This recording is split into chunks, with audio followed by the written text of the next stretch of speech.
Right, so as you can see, we've been playing Barbarians, the Invasion, which is a game Gary recently purchased via Kickstarter.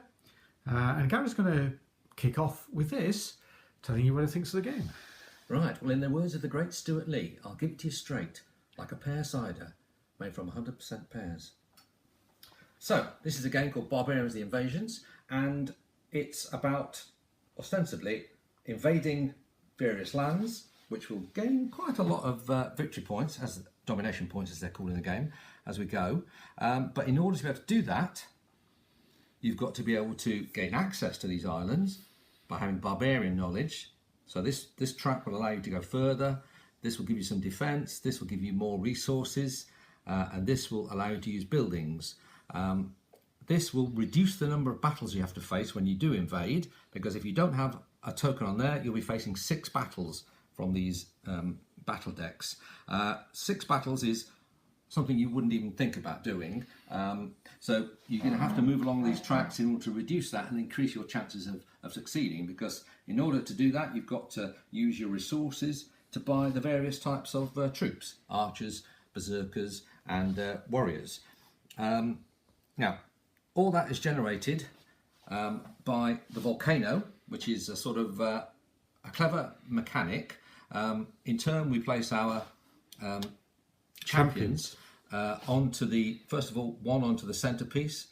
Then our next one will go into the 2 areas that the first one adjoins on the second tier, and then the third one has to go in the one of the 2 areas which this one now adjoins. You can pick up a 4th champion, but that's useful, but it's not always easy to do, because one of the nice things about this is that people can move the tiers mid-turn, and so where you thought you were going to go to in your go could get moved before you get another turn, and so there's a bit of screwage in the game. And we've played this 2 times with 4 players, and there's always been quite a lot of keenness to try and benefit yourself by moving the tier, but also to give your opponents something to think about. Everything comes from here: the resources, the knowledge, movement, the god cards, the war chief cards, which are very good, the building cards. They're all come from the actions taken on the volcano. They will give you more resources. They'll give you abilities to take other cards, to rotate the tiers, and all of it is aimed towards garnering domination points. The most at the end wins. And just add that the building cards are incredibly important for getting those domination points at the end of the game. So. That's right. Lots of ways to get bonuses. Those cards are vital. There are some bonuses on the feast and demon cards, which at the end, you get 1 at the end of each turn, era, shall we say. You also rotate the tiers of the volcano at the end of each of the eras as well. So it's 6 goes, minimum of 18 placements on the volcano. The 2 4-player games we played were 2.25 hours. You'd expect that when you're learning a game. There's a lot to learn in this game, and there's a lot to like. I don't know if you want to have a word now, Steve? Yeah. Just take over the camera.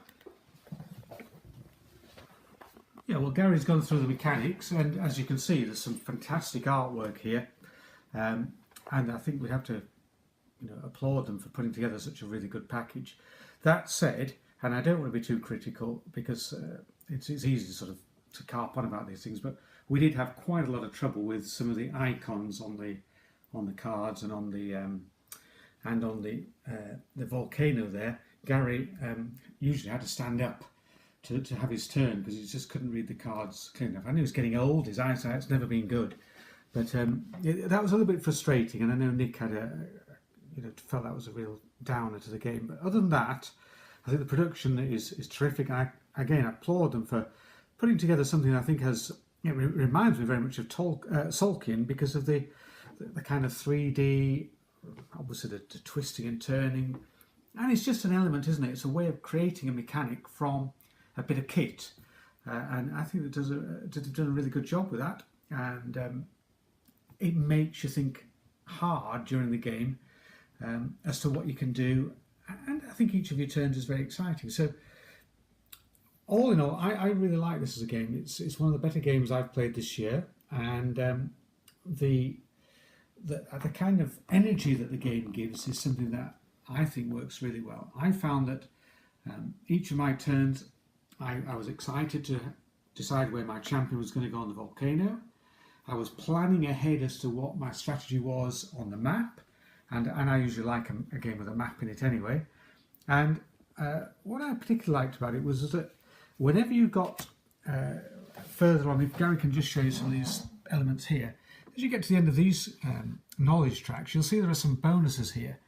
And that gave you quite a big fillip at various points. I'll try and make that happen. You get a real sense of an engine. Similarly with the honor track, which is also turn order. But as you pass these triangles, you got another bonus there. You got on the cards here. These are the attacking cards. You'll see you get bonus on these as well. If you do certain things, you get a little bit of benefit off these cards as well. So I really enjoyed that. That as you were going through the game, you felt that what you were doing was leading to increasing number of benefits. It starts off quite slow, and that's partly obviously people not knowing the game, but it's certainly a game that I wouldn't say you speed up in your turns, but it really feels you're gaining momentum, and I like that very much. The map and the map play is probably the area where I think I wasn't most disappointed, because I do recognise that when you have a complicated game like this, in terms of the resource management and the worker placement, you can't afford to have a map that's extremely busy and very, very complicated. But I did feel that if you came to this game hoping for a game that's exciting about attacking barbarians and so forth, you might be a little disappointed, because you don't fight anybody on the map. You do fight to gain these regions, and there's a little bit of planning, because you'll see these lines here are the adjacency lines. You're trying to create a group of adjacent lands, but the benefits of that are not huge. And not unless you get a lot of... Not unless you get a lot, and it's very hard, so people will not let you do that, presumably. And just as an example of the frustration of that, really, this works really cleverly, that the lands are the colours, that links to cards, and the colours of these, however, relate to the different factions you're good at fighting. So there's a nice overlapping. But I was a bit disappointed that 3s and 5s and 2s and 6s, it makes no difference which you take. 2 is worth 2 victory points, 6 is worth 6 victory points. You know, I just felt there was possibly a chance there, a little bit more chrome. Maybe they could have put on something there that was, more difficult to fight or more easy to fight. Yeah, because the cards are quite random. The cards are extremely random, so there's not much control over that anyway. I'm not one for a lot of control in the game. I don't mind if it is fairly random, but it just felt that there was more you could get out of that. And coming back to that last thing about this random area, we all agreed, having played it a couple of times, that it's never like to be a tournament game. And that's no disrespect to the game at all. Most of our games, Ragnar games, would never make tournament games. And there was some criticism of the random element on the volcano, how it moved, and you couldn't really plan. But for me, that is a great strength in the game. I love a game where you're not totally in control, where things do change and you have to change your strategy, play from the hip a little bit, and really make the game happen for you. And if it doesn't happen for you, it's one of those games where you can say, well, it just didn't come out for me, but I enjoyed doing this, or I enjoyed that, I had a bit of luck here, didn't have much luck there. That's not everybody's cup of tea. But for me, we've had 2 games. I've enjoyed both enormously, and I recommend this game. To me, it's been a very good buy, and I'm sure I'm going to play it quite a lot of times in the future, especially, and just last trick here, if we ever get round to playing the other side of these discs, because there's a whole range of game options that we've not even begun to explore. So congratulations to the publisher. That I see is Tabula. And what's the name of the designer there, Gary? It is Mr. Zizi Chiachiera and Chiacassi. That's a terrible pronunciation, but sorry, apologies to you all. And on that note... But they're Italians, I think. I think they're... And a fine job. Last word from the cat? No. Okay. Well, there we go. Thank you very much.